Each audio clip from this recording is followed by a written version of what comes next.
जय हिंद दोस्तों, CG study hub में आपका स्वागत है। हम सीजी पीएससी सीजी व्यापम के लिए इम्पोर्टेंट सीरीज़ लेकर आए हैं।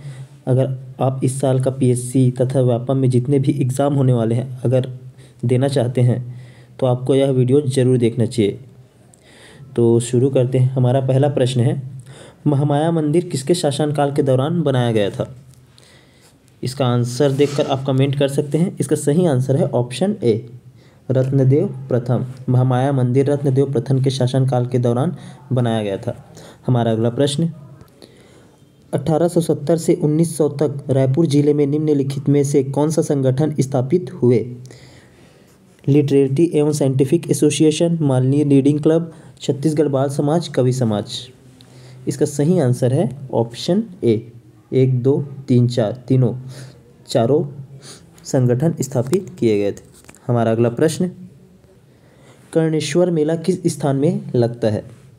इसका सही आंसर है ऑप्शन बी, धमतरी। कर्णेश्वर मेला धमतरी में लगता है। हमारा अगला प्रश्न, सूची 1 को सूची 2 से सुमेलित कीजिए। यहाँ जनजाति को प्रचलित जनजाति विवाह से सुमेलित करना है। इसका सही आंसर है ऑप्शन ए। ऑप्शन ए इसका सही आंसर है। बिंझवार का हो जाएगा तीर विवाह, कोरकू का हो जाएगा पाटो विवाह, परजा का हो जाएगा गंधर्व विवाह तथा कोरवा का हो जाएगा ढुकू विवाह। हमारा अगला प्रश्न, निम्नलिखित कथन को पढ़िए एवं सही उत्तर चुनिए। इसको देखकर आपको सही आंसर बताना है। तीनों स्टेटमेंट में से आपको जो भी सही आंसर है उसको बताना है। इसका सही आंसर है ऑप्शन बी, पहला स्टेटमेंट। ऑप्शन बी इसका सही आंसर। पहला, सुप्रिटेंडेंट के रूप में मेजर एगेन्यू ने छत्तीसगढ़ राजधानी रतनपुर से रायपुर स्थानांतरित किया था, ये सही है। तथा दूसरा, उसने छत्तीसगढ़ के प्रशासनिक ढांचा का पुनर्गठन किया था, ये भी सही है। जबकि ये तीसरा, उसने छत्तीसगढ़ में पंचायत व्यवस्था स्थापित की थी, ये कथन बिल्कुल गलत है। हमारा अगला प्रश्न, 21 जनवरी 1922 को सिहावा नगरी में कौन सा सत्याग्रह किया गया था? इसका सही आंसर है ऑप्शन ए। ऑप्शन ए इसका सही आंसर है। 21 जनवरी 1922 को सिहावा नगरी में जंगल सत्याग्रह किया गया था। ये बहुत ही इंपॉर्टेंट क्वेश्चन है। हमारा अगला प्रश्न, निम्नलिखित कथन को पढ़िए और सही उत्तर चुनिए। आपको तीनों स्टेटमेंट को पढ़कर इसका सही आंसर देना है। इसका सही आंसर है ऑप्शन बी, पहला और तीसरा स्टेटमेंट इसका सही है। पहला है, 29 जुलाई 1938 को छत्तीसगढ़ के पंडित रविशंकर शुक्ल में मध्य प्रांत के द्वितीय कांग्रेस मंत्रिमंडल का गठन किया गया, ये सही है। और इस मंत्रिमंडल प्रांत में विद्या योजना प्रारंभ की, ये गलत है। जबकि 8 नवंबर 1939 को इस मंत्रिमंडल ने त्यागपत्र दिया था, ये सही है। हमारा अगला प्रश्न है, सूची 1 को सूची 2 से सुमेलित कीजिए। अनुच्छेद को उसके प्रावधानों से सुमेलित करना है। इसका सही आंसर है ऑप्शन सी। ऑप्शन सी इसका सही आंसर है।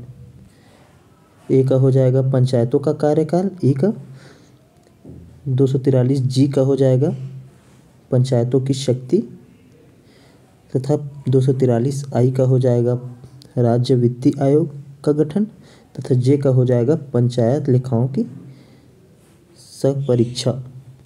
हमारा अगला प्रश्न, छत्तीसगढ़ में निम्नलिखित में से कौन सा नगरीय निकाय संस्था अस्तित्व में नहीं है? इसका सही आंसर है option B, district council. District council अस्तित्व में नहीं है। जबकि नगर पालिका परिषद, नगर पंचायत तथा नगर पालिका निगम, ये तीनों ही हमारे राज्य में अस्तित्व में है। हमारा अगला प्रश्न, लोक सेवा आयोग के अध्यक्ष की नियुक्ति किसके द्वारा की जाती है? इसका सही आंसर है ऑप्शन बी, लोक सेवा आयोग के अध्यक्ष की नियुक्ति राज्यपाल के द्वारा की जाती है। हमारा अगला प्रश्न, निम्नलिखित कथनों को पढ़िए। इसमें से तीनों स्टेटमेंट से देख के बताना है कि आपको कौन सा स्टेटमेंट सही है। इसका सही आंसर है ऑप्शन ए, पहला, दूसरा और तीसरा तीनों स्टेटमेंट सही है। पहला है, छत्तीसगढ़ की सबसे प्रमुख जनजाति गोंड है, ये सही है। गोंड द्रविड़ियन समूह की भाषा बोलते हैं, ये भी सही है। गोंड छत्तीसगढ़ के दक्षिण भाग में भी निवास करते हैं, ये तीनों कथन सही हो जाएंगे। हमारा अगला प्रश्न, छत्तीसगढ़ में मराठा प्रभुत्व काल में निम्नलिखित में से किस सूबेदार के समय पिंडारी उपद्रव प्रारंभ हुआ? इसका सही आंसर है ऑप्शन डी, बीकाजी गोपाल। बीकाजी गोपाल के समय पिंडारी उपद्रव चरम पे था। हमारा अगला प्रश्न अगला है, निम्नलिखित में से कौन सा कथन छत्तीसगढ़ राज्य निर्माण प्रक्रिया से संबंधित नहीं है? नहीं है बोला, इसको जरूर ध्यान में रखें। इसका सही आंसर है ऑप्शन बी। ऑप्शन बी इसका सही आंसर। मध्य प्रदेश पुनर्गठन अधिनियम को मध्य प्रदेश विधानसभा में 15 जुलाई 2000 को पारित किया गया, ये कथन गलत है। बाकी मध्य प्रदेश पुनर्गठन अधिनियम पर राष्ट्रपति ने 25 अगस्त 2000 को हस्ताक्षर किया, ये सही हो जाएगा। मध्य प्रदेश पुनर्गठन अधिनियम राज्यसभा में 9 अगस्त 2000 को पारित हुआ, ये सही है। मध्य प्रदेश पुनर्गठन अधिनियम लोकसभा में 31 जुलाई 2000 को पारित हुआ, ये भी सही है। हमारा अगला प्रश्न, निम्नलिखित राज्यों को क्षेत्रफल के अनुसार क्रम में रखें और सही विकल्प का चयन करें। इसका सही आंसर है ऑप्शन सी। ऑप्शन सी इसका सही आंसर है। पहले राजस्थान आ जाएगा, फिर दूसरा में मध्य प्रदेश, तीसरा में महाराष्ट्र और लास्ट में उत्तर प्रदेश। हमारा अगला प्रश्न है, खालिस्तान मंदिर छत्तीसगढ़ के मैकाल पर्वत में 3500 फीट की ऊंचाई पर स्थित है। इसका सही आंसर है ऑप्शन ए। अमरकंटक मंदिर छत्तीसगढ़ के मैकाल पर्वत में 3500 फीट की ऊंचाई पर स्थित है। हमारा अगला प्रश्न, छत्तीसगढ़ में निम्नलिखित खनिजों का खनन होता है? कोयला, मैग्नीज, लौह अयस्क, बॉक्साइट। इसका सही आंसर है ऑप्शन डी। ऑप्शन डी इसका सही आंसर है। कोयला, लौह अयस्क और बॉक्साइट का खनन होता है छत्तीसगढ़ में। हमारा अगला प्रश्न, वे दो प्रमुख नदियाँ कौन सी है जो अमरकंटक पठार से निकलती है परंतु वे अलग अलग दिशाओं में बहती है?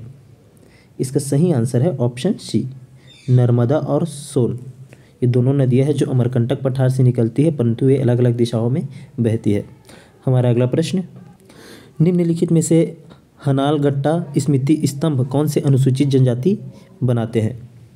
इसका सही आंसर है ऑप्शन बी, माड़िया जनजाति।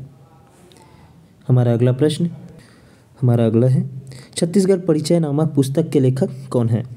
इसका सही आंसर है ऑप्शन डी, बलदेव प्रसाद मिश्र छत्तीसगढ़ परिचय नामक पुस्तक के लेखक हैं। हमारा अगला प्रश्न, इनमें से कौन सा समुदाय गाथा गायन के लिए प्रसिद्ध है? इसका सही आंसर है ऑप्शन बी, देवार। देवार समुदाय गाथा गायन के लिए प्रसिद्ध है।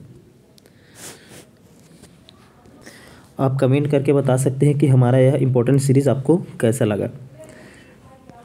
इसी तरह के सीरीज़ के लिए आप हमारे चैनल से जुड़ सकते हैं। धन्यवाद।